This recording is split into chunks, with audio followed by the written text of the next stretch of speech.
Bom dia a todos, a graça e a paz de Cristo. Abra sua Bíblia em Provérbios capítulo 4, versículo 23. Provérbios 4, 23, nós vamos ler esse primeiro texto, e aí depois nós vamos meditar em vários outros, que eu vou colocando para vocês aqui.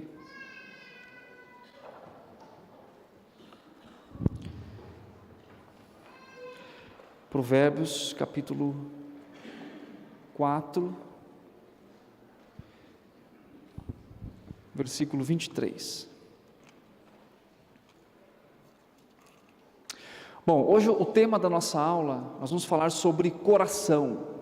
Vamos falar sobre como que nós, basicamente, funcionamos, como que nós respondemos, como que Deus nos criou para funcionar nesse mundo, na experiência que nós temos, nos relacionamentos que nós vivemos diariamente, e como que nós aplicamos o Evangelho de Cristo no nosso coração, a partir de uma coisa muito importante. Nós só podemos aplicar o Evangelho hoje na nossa vida porque Cristo nos redimiu, porque nós olhamos para Cristo. Mas como que funciona esse processo? O texto de Provérbios 4, 23 diz assim: sobre tudo que se deve guardar, guarda o coração, porque dele procedem o quê? As fontes? De novo, vamos lá. Quem decorar vai ganhar, não vai ganhar nada, vai só conhecer a palavra, vai ganhar memória, santificação, aplicar isso aí, tá bom? Então vamos ler todo mundo junto? Então no 1, 2, 3.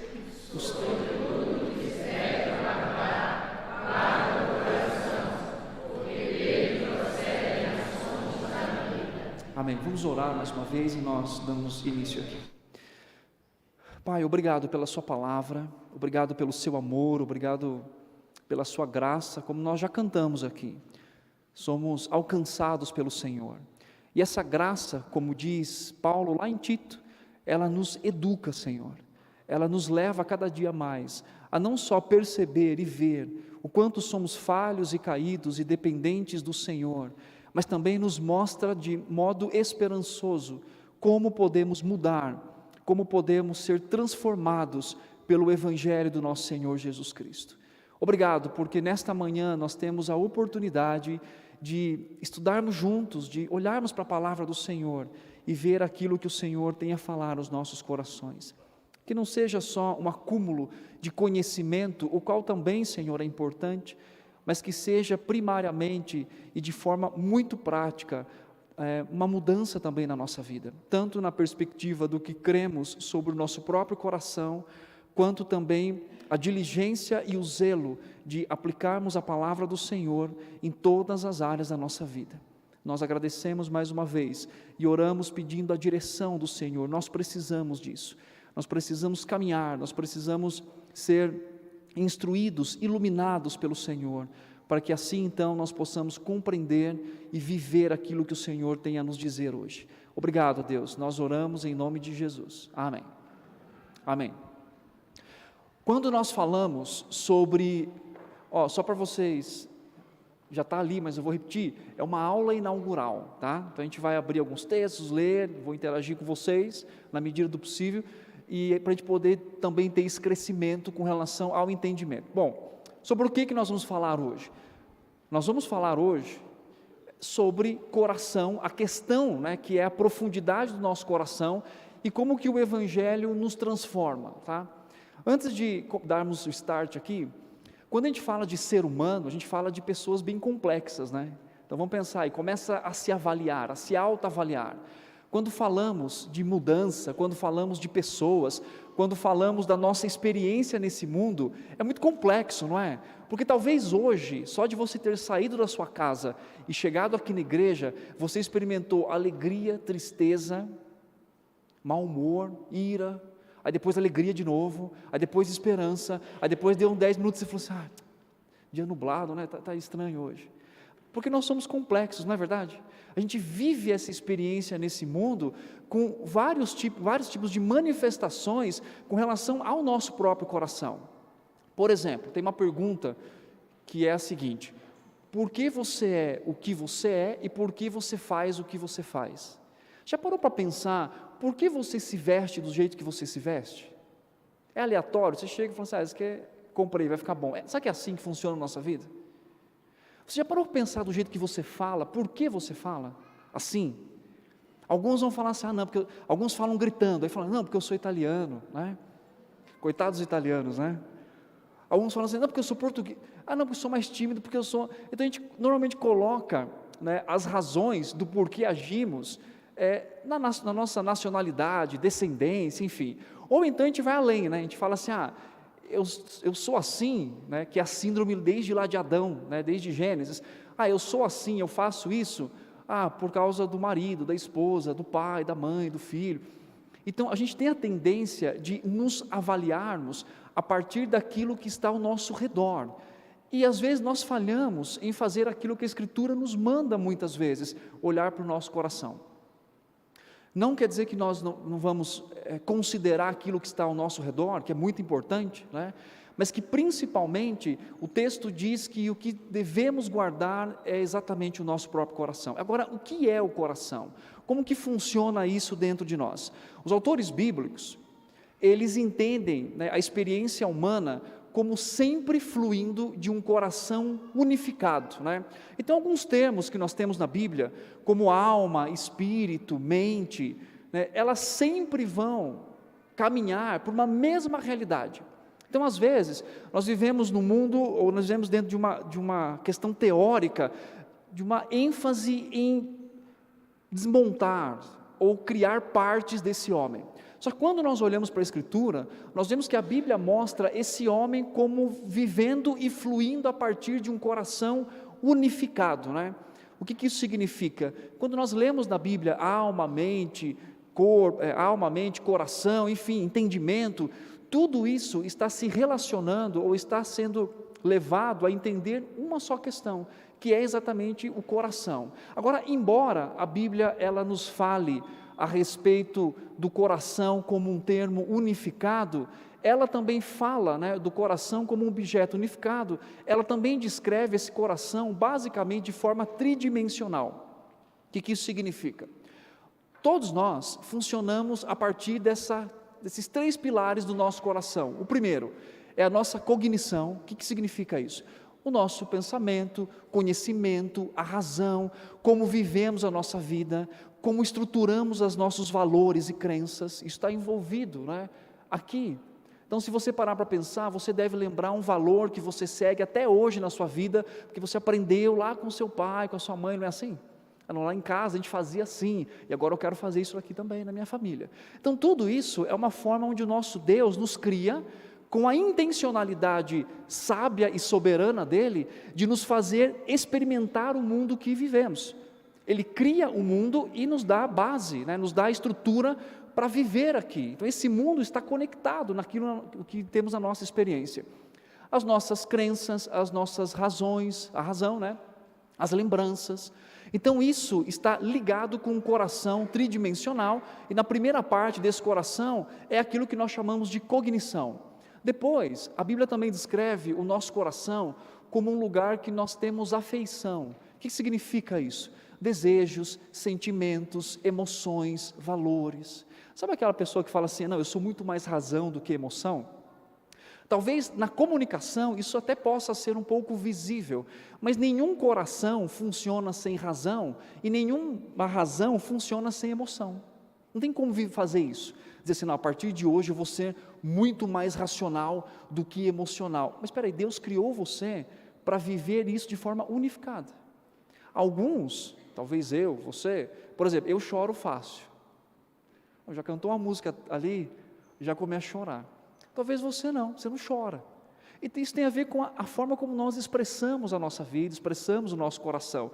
Só que o fato de alguém chorar, tem alguém que chora muito aqui também? Isso não quer dizer que você aquela pessoa é super emotiva, ela é só emoção. Isso não significa isso. Até porque para você chorar, você tem que ter uma reflexão, você tem que passar por um ato racional. Tá?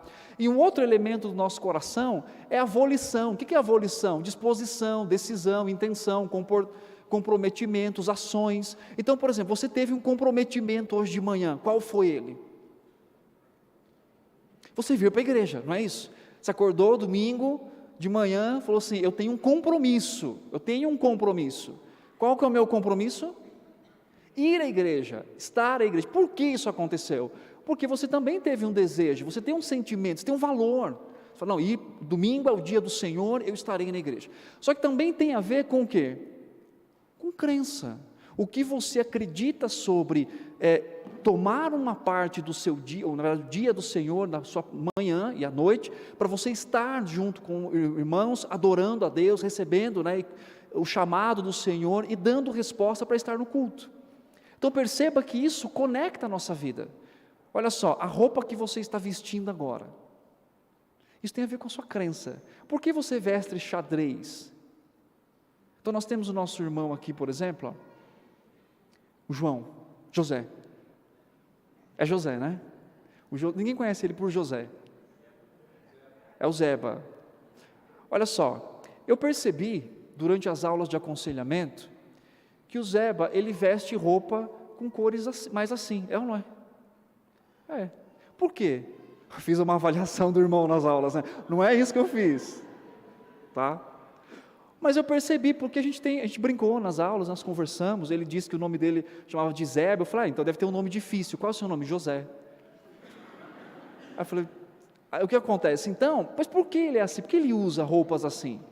Porque existe um valor numa crença, ele tem essa, então, olha só, toda vez que você olhar para o Zeba agora, você vai perceber que ele está com essa cor, aí semana que vem ele vem com listras e xadrez, né? Mas tem a ver com crença. Estou usando isso só para você poder entender que essa função tridimensional do nosso coração funciona para tudo na nossa vida, inclusive como nós criamos nossos filhos, como nós caminhamos na fé, como nós servimos a Deus, isso está relacionado, tá?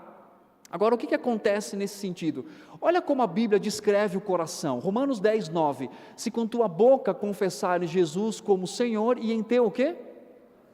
Creres que Deus ressuscitou dentre os mortos. O coração, só para fundamentar biblicamente, o coração, ele é um lugar onde eu faço o quê?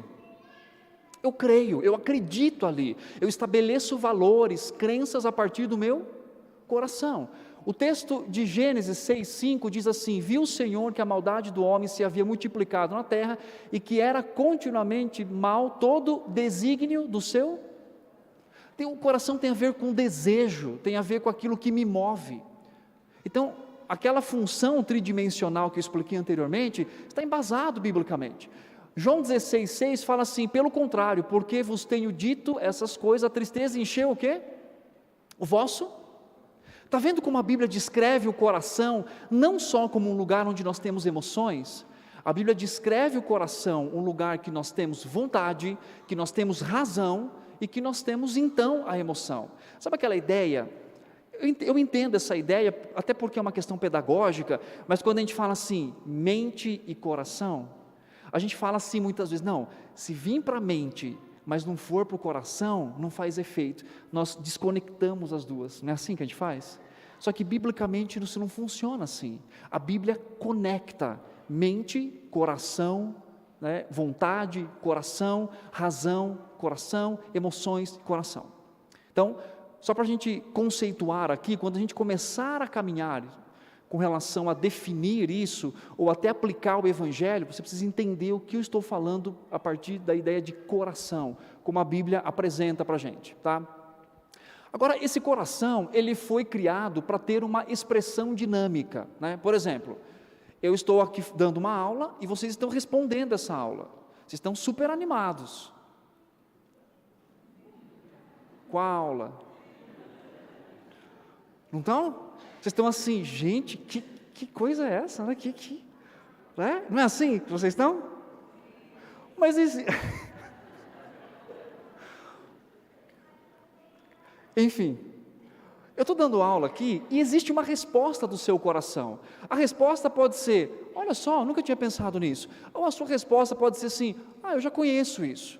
Deixa eu conectar a mais conhecimentos que eu tenho com relação a esse assunto. Talvez você está sentindo alguma coisa, talvez você começou a pensar em uma atitude que você teve na semana, e está perguntando assim, por que eu tive essa atitude então, se tudo sai do coração?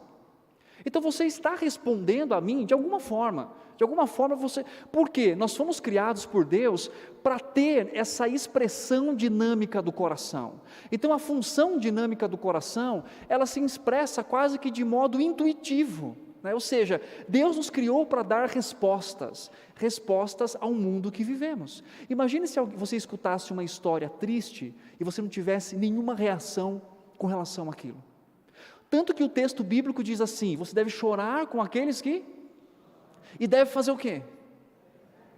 Exatamente. Olha só, vou dar um exemplo no momento aqui do nosso culto.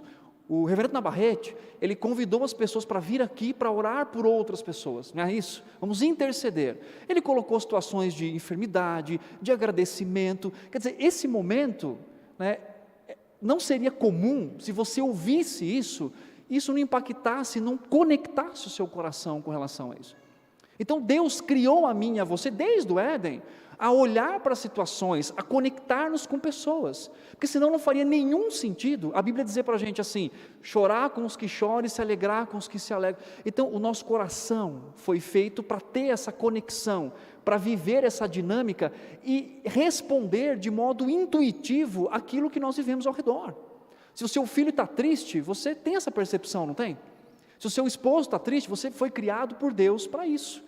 Deus nos deu a beleza de uma teologia do comportamento ou da experiência humana que descreve tudo isso. Olha só o que Paulo diz: eu também faço esta oração, que o vosso amor aumente mais e mais em pleno conhecimento e toda o que? Percepção. Que vocês tenham uma percepção do amor uns pelos outros, do amor de Cristo, para que aconteça o quê? Para aprovardes as coisas excelentes. Então a ideia é que o conhecimento que Deus deu ao homem com relação à sua pessoa, com relação ao Evangelho, cria nele a perspectiva de responder de forma perceptiva ao mundo que vive, para dizer assim: isso é bom ou isso é mal? Isso é certo ou isso é errado? Pela experiência que Deus nos colocou no coração. Outra coisa, olha aí o que acontece, deixa eu só contextualizar. Deus nos deu um coração com essa beleza, isso é fantástico, não é? Nós não somos robôs, nós somos pessoas que nos conectam, pessoas que se conectam, pessoas que sentem a dor, sentem a alegria. Deus nos criou assim. Só que aí o que acontece lá em Gênesis capítulo 3? Vocês lembram? O homem cai. O homem perde as funções do seu coração? Não. O homem não perde as funções do coração. Essa função dinâmica, essa beleza da experiência. Só que agora nós temos um grande problema. Qual é o problema? O homem está manchado pelo pecado. E aí, o que começa a acontecer com a gente? Nós começamos a amar o que deveríamos odiar e a odiar o que deveríamos amar.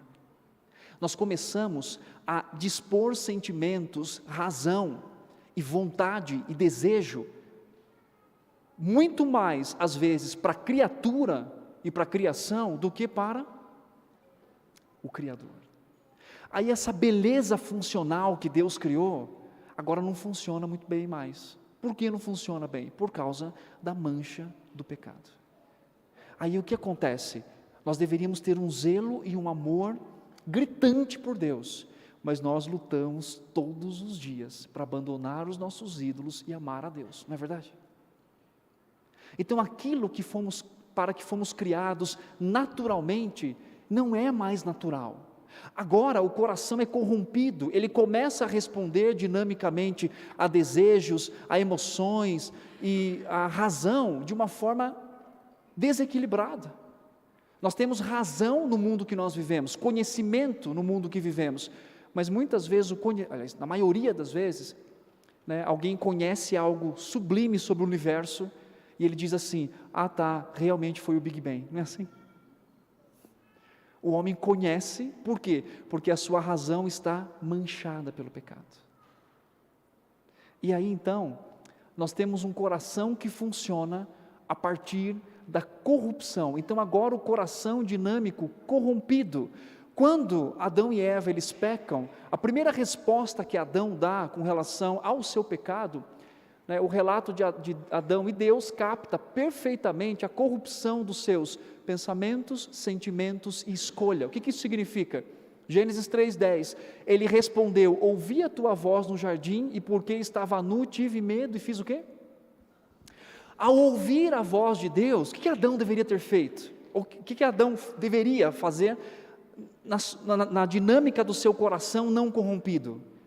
Meu Criador está chegando, eu vou ao encontro dele. Mas agora, vamos fazer um exercício rapidinho aqui para você ver se você entendeu o coração. Nós temos aqui os 3 elementos da funcionalidade do coração que Adão expressa agora de modo corrompido. Então Adão faz o quê? Ele ouve que os passos do Senhor se aproximando, e ele faz o quê, diz o texto? Ele ouve a tua voz no jardim, e ele faz o quê aqui? Porque estava nu, ele sente o quê? Vergonha e medo. Isso é que parte do coração? Afeições, não é isso? A afeição do seu coração faz com que eu tenha um sentimento agora, que estava ali, eu fui criado para ter, mas agora eu sinto medo e vergonha do meu Criador. Aí o que acontece? Tive medo. Por que ele teve medo? Por causa do conjunto dos seus valores de crença. Deus havia dito o que para ele? O dia que você comer, você vai acontecer com você? O quê? Você vai morrer. Só que ele não compreendia a extensão de tudo isso ainda. Então o que acontece? Porque ele sabia que ele estava errado. E aí isso tem a ver com cognição. E por fim, nós temos aqui, me escondi. Ele tem uma ação, um comportamento diante daquilo. Isso significa o quê? Que parte do coração? Que parte do coração? Volição, disposição, decisão, intenção, comprometimento e ação. Então, ele toma essa decisão porque ele estava então com o seu coração corrompido, ele se afasta do Salvador. E isso é algo também que está no nosso coração. Então, Gênesis 3:10 capta aqui essa dinâmica do coração de modo corrompido agora, de um homem que se afasta do Senhor e não mais se aproxima dele. Quer dizer, a sua razão, a sua volição e as suas afeições não são mais para o Criador. E aí o que acontece? A partir daí então, nós começamos a ter experiências nesse mundo que nós vivemos, continuamos na verdade. O coração dinâmico é fortemente influenciado por tudo que rodeia. Deus projetou a gente para ser assim. Trajetória de influência. Por exemplo, Coríntios 15:33, 1 Coríntios. Diz o que aqui? Todos podem ler, por favor.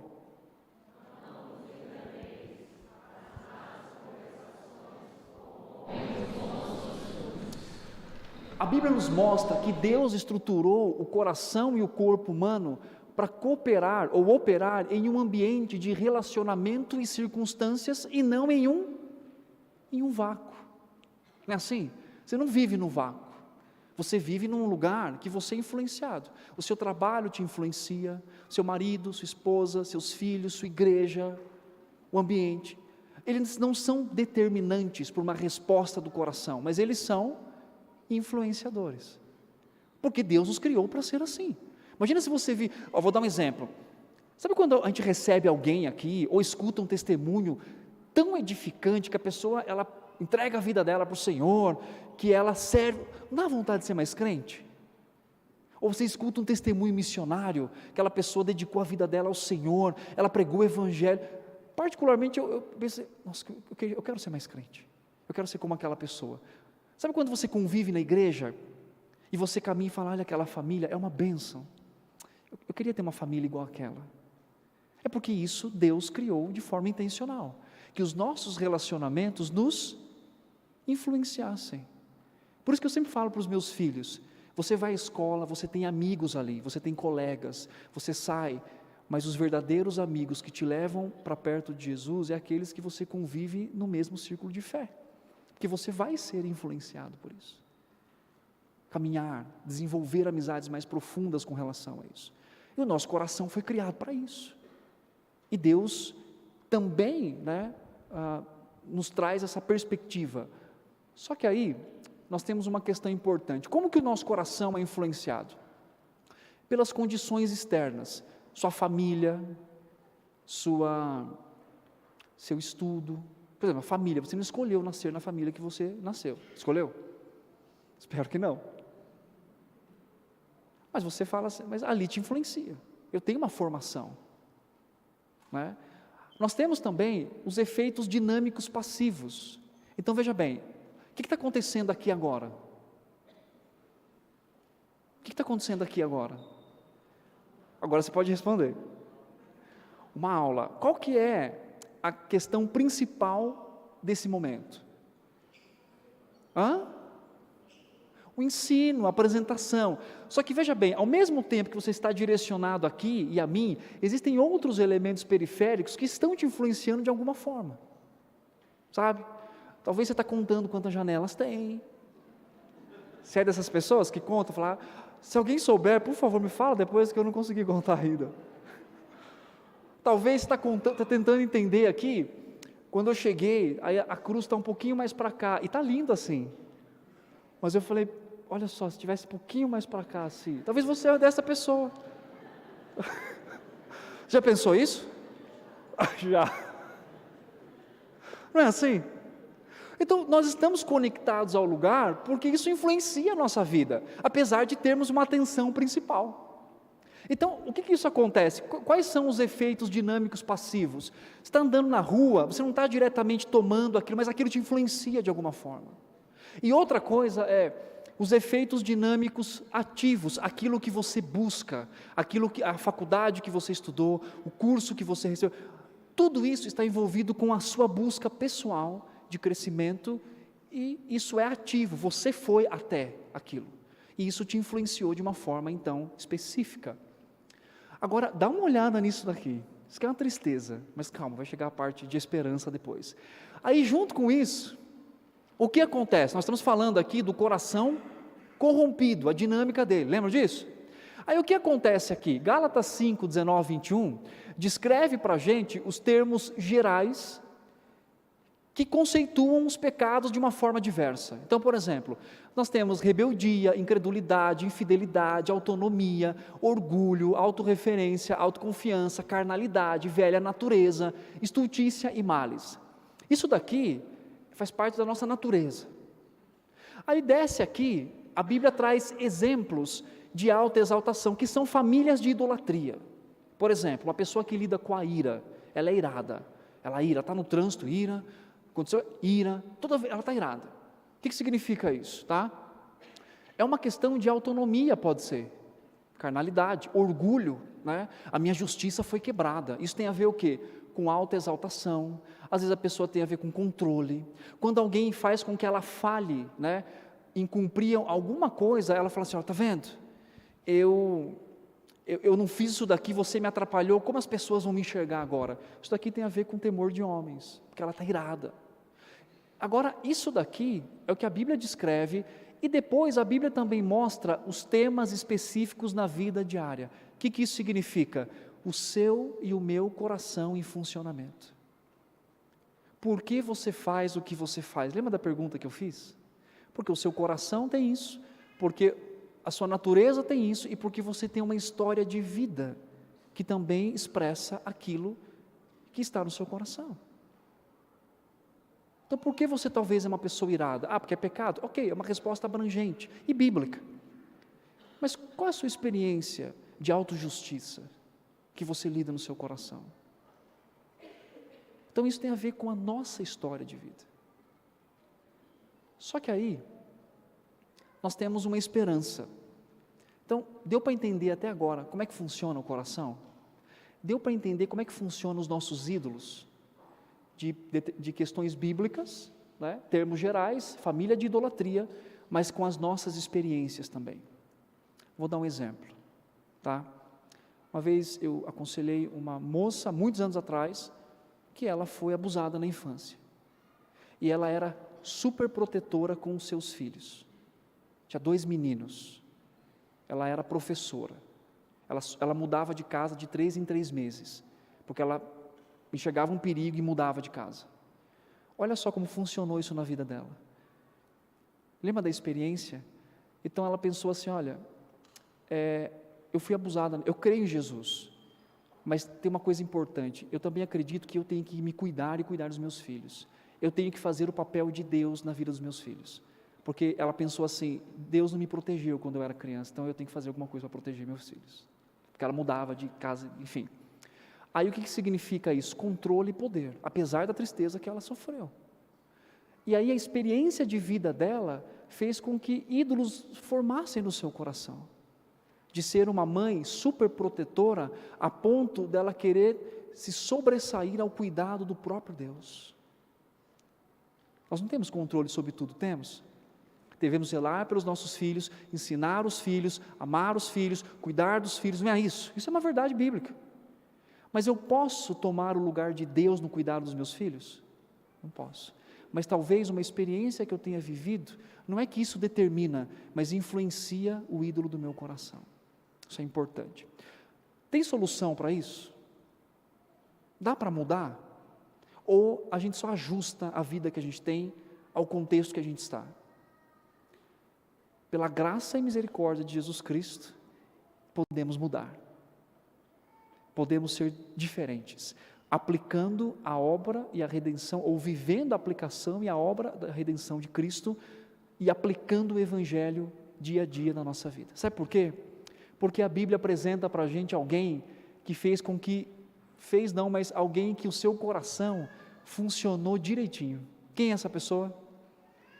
Jesus Cristo. Olha só, a tragédia do jardim não foi o final da história da humanidade. O fracasso de Adão não tirou a nossa esperança, ao contrário, ele mancha as funções do coração, o pecado, mas Cristo também vem a esse mundo, é tentado em que local? No jardim. Mas como que o coração dele funciona no jardim? Completamente diferente de Adão. O primeiro Adão, ele falha na função do seu coração e entra o pecado. Agora o nosso Cristo, ele vive isso, e ele responde com um coração perfeito. Olha só o que o texto diz: adiantando-se um pouco, prostrou-se sobre o seu rosto, orando e dizendo: meu Pai, se possível, passa de mim esse cálice, todavia não seja como eu quero, e sim como tu queres. A oração de Jesus mostra o direcionamento da dinâmica do seu coração em direção a quem? À vontade. Lá no Éden, nós temos um Adão que faz o que de Deus? Se afasta. Aqui no jardim do Novo Testamento, nós temos Cristo que faz o quê? Que se aproxima, por causa da dinâmica do seu coração. No meio da agitação emocional de Cristo, que Jesus padecia, a compreensão de Cristo se baseava no conhecimento dele de quem? Com relação ao seu Pai. Por isso que existe um relacionamento de confiança na questão do Abba Pai. A fé de Cristo criou a possibilidade dos seus seguidores fazerem o quê? Participarem da dinâmica de uma verdadeira experiência em direção de uma vida através da fé por causa de Jesus. Isso não é incomum, isso é apontado em Romanos. Deus predestinou para você ser igual a quem? Igual a Cristo. Deus está apontando Cristo para a gente, dizendo, seja igual a Ele, na dinâmica, no funcionamento do seu coração. O coração de Cristo funcionou assim. Ele funcionou, o seu desejo, sentimento, pensamento e crença, a forma que ele se comunicou e a forma que ele se comportou foi de uma forma perfeita. Note bem que Hebreus diz assim que Cristo teve experiências que nós temos aqui nesse mundo, sem pecado, obviamente, mas ele foi tentado, ele foi um homem de dores, Isaías fala isso, não é verdade? O nosso contexto que vivemos, Cristo foi levado a ter essas experiências, como homem, mas em nenhuma delas o seu coração funcionou de uma forma indevida.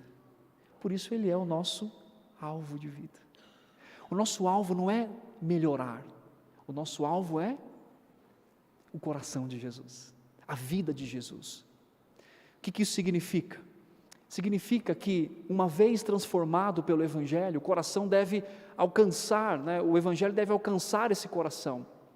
E do mesmo modo que Jesus responde em fé, na dinâmica do seu coração, assim é possível para mim e para você hoje, uma vez conectados a Cristo, salvos, redimidos, chamados para o Evangelho de Cristo Jesus. E aí, nós temos uma coisa importante. O que isso significa? Tá? A fé se conecta às funções regulares do coração. Então, o que as pessoas pensam, desejam, decisões que tomam ao longo e médio prazo, a fé não é um estado alternativo da mente, né, ou aquilo que nós praticamos quando vamos à igreja simplesmente, mas a fé expressa dinamicamente a forma como as pessoas respondem intuitivamente às circunstâncias da vida. Aí o autor traz a ideia de Hebreus 11, que traz que pela fé, enfatizando a natureza fundamental, aqueles homens creram nas promessas de Deus e de uma pátria melhor, não foi isso? A fé faz com que eles não só vivam um pequeno momento da sua vida, ou no momento de igreja, mas está conectado para que eles respondam a toda e qualquer circunstância da sua vida, para que eles possam responder de uma forma agradável a Deus. A fé e a função da justificação no nosso coração, uma vez conectada, né, ao coração humano, isso é importante, a fé restabelece a nossa estrutura de imitar a Cristo, ou seja, nós só podemos fazer isso porque fomos justificados, e isso traz algo extremamente importante. A justiça se concede pela fé. Então os crentes, você e eu, que cremos em Jesus, somos legalmente declarados justos diante de Deus, e pela fé a justiça de Cristo toma o controle do sistema de resposta do ser humano, que o pecado antes havia o quê? Sequestrado. Nós não poderíamos dar uma resposta diferente do pecado, porque o nosso coração estava sequestrado. Aí vem Cristo, morre na cruz, Deus nos declara legalmente justos diante, né, por causa da justiça de Cristo, e agora o funcionamento do nosso coração, de ser aceitos por Deus, vivendo na presença de Deus, podemos responder dinamicamente, de modo agradável. Isso acontece no nosso coração. Então aqui, nós temos aqui uma árvore, essa árvore está o quê? Sem fruto, certo? Sem fruto, né? E aí, outra coisa importante também é, a partir dessa mudança, nós temos então um fruto agora, por causa de Cristo, por causa do Evangelho, nós podemos viver o nosso coração com uma dinâmica, né, de responder assim como Cristo. Por meio da fé, nós começamos a ver o mundo como Deus vê, Deus nos concede a mente de Cristo. Então nós começamos a interpretar esse mundo, que o nosso coração está conectado, não de uma forma mais equivocada ou somente pecaminosa. Nós começamos, isso é interessante, sabe por quê? Porque essa interpretação, ela não é só das coisas boas que nós vivemos, mas inclusive das coisas ruins, dos desafios, daquilo que nós perdemos, daquilo que nós enfrentamos. Isso também se conecta a partir de uma resposta. Uma fé que deseja corretamente, o coração tem a ver com isso. Deus nos dá uma fé que deseja. A fé introduz um conjunto de valores, ela restabelece o nosso deleite em Deus, acima do quê? De todas as coisas. O Evangelho de Cristo faz com que nós possamos desejar aquilo que é correto, aquilo que deve ser desejado, que é o próprio Deus, de nos deleitarmos nele e ele ser suficiente para a nossa vida e para o nosso dia a dia, para o nosso coração. Uma fé que age. Tiago diz isso, mas dirá alguém, tu tens a fé e eu tenho as obras, mostra-me a tua fé sem as tuas obras, e eu vou fazer o quê? Vou mostrar o quê? A minha fé por minhas obras. Então a fé dinâmica dada ao nosso coração é uma fé que toma decisões agora com relação à mudança, com relação à transformação, não no legalismo, mas baseado na imagem e na obra do nosso Senhor Jesus Cristo. Por fim, a partir dessa verdade e da restauração que Deus faz no nosso coração, qual é o modelo de vida que nós deveríamos ter? Eu peguei aqui o exemplo de Esdras, e nós deveríamos ter um modelo de Esdras, viver esse modelo. Qual era o modelo dele? Ele fazia o quê? Ele buscava a lei, ele cumpria a lei e ele ensinava a lei. Olha só, porque Esdras tinha disposto o que aqui? Coração, para buscar a lei do Senhor e para cumprir e para ensinar em Israel os seus estatutos e os seus juízos. A palavra disposto tem a ver com intencionalidade firme. Ele não vacilou nisso. Agora, ele só pôde fazer isso porque ele era muito bom, porque a graça operava no coração de Esdras. A palavra dispor aqui é a ideia de um coração que se posiciona para inteiramente buscar a Deus, em tudo que ele é. E ele buscava, e a ideia de buscar aqui tem a ideia de examinar diligentemente, de conhecer, de entender, de compreender a lei do Senhor. Mas por que ele queria fazer isso? Para conhecer a Deus. Conhecendo a Deus, ele ia fazer o quê? Cumprir, viver, obedecer ao Senhor, por causa do conhecimento que Deus havia colocado no seu coração. E qual é o resultado disso? Ele era um homem que ensinava.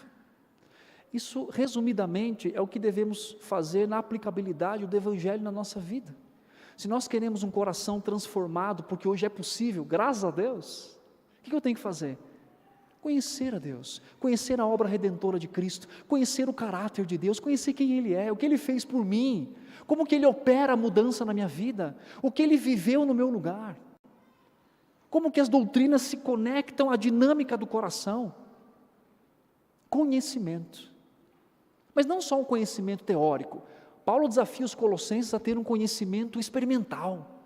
Então eu vou fazer o quê? Eu vou cumprir. Eu vou derramar meu coração. Eu não vou ficar esperando que aconteça um milagre, cai um anjo do céu e fala: Tiago, você precisa parar de fazer isso. Deus deixou para a gente a sua palavra, porque Ele me deu um coração agora para isso, para viver, para ter comprometimento. Lembram disso? Por isso não tem aquela ideia assim: eu não consigo mudar, eu já tentei mudar. Eu já falei para vocês, quem é que tenta? Quem tenta é o diabo. O crente, ele pratica a palavra de Deus. Mas veja bem, por quê? Porque ele conhece o Senhor, porque ele conhece a Cristo, porque ele reconhece as riquezas que ele tem em Cristo Jesus, e por causa dele, do Senhor. Mas ele também faz o quê? Ele ensina.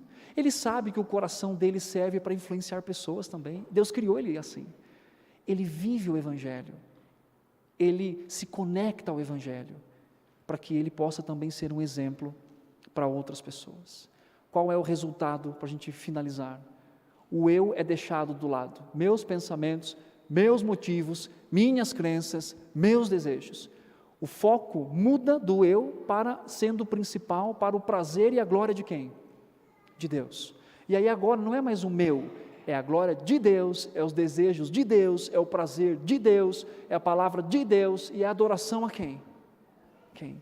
Percebe que sempre alguém vai estar no centro do controle? Ou eu, ou Deus. E pela graça do Senhor, Ele nos liberta, para que nós não sejamos levados pelos nossos desejos e intenções, mas para que nós possamos nos fundamentar e ser guiados por aquilo que Ele deseja na nossa vida. É possível mudar. O Evangelho não só melhora, o Evangelho transforma. E isso é um grande presente que Deus nos deu em Cristo Jesus. Que o Senhor nos dê a graça constante de avaliar o nosso coração, aplicar o Evangelho e ter decisões de verdadeira mudança na nossa vida. Porque fazemos isso não pelo nosso esforço, mas pelo esforço e o mérito daquele que morreu na cruz, hoje vive e trabalha no nosso coração. Deus vos abençoe.